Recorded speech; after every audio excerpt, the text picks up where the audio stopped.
ব্যবসা করতে গেলে আপনার পুঁজি লাগে, পুঁজি ছাড়া কি ব্যবসা হয়? ব্যবসা তো হবে না, আপনার পুঁজি লাগবে। কাজেই আল্লাহর সাথে যদি আপনি ব্যবসা করতে চান তাহলে এখানেও কিন্তু আপনার কি লাগবে? পুঁজি লাগবে। আল্লাহ পাক বলেন সেই পুঁজি কি?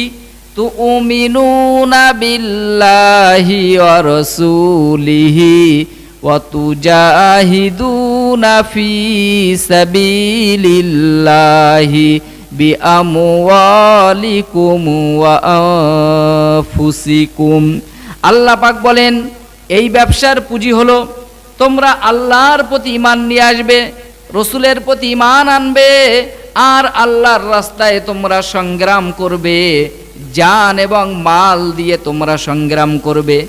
যালিকুম খায়রুল লাকুম ইন কুনতুম তা'লামুন। আল্লাহ রাব্বুল আমিন বলছেন এটিই কিন্তু তোমাদের জন্য কল্যাণকর যদি তোমরা বিষয়টা বুঝতে পারো। তাহলে তোমরা মনে করছো গাড়ি বাড়িতে টাকা পয়সায় সফলতা, আল্লাহ পাক বলছেন তা কিন্তু নয়, এটিই তোমাদের সফলতার পথ যদি তোমরা বিষয়টা বুঝতে পারো।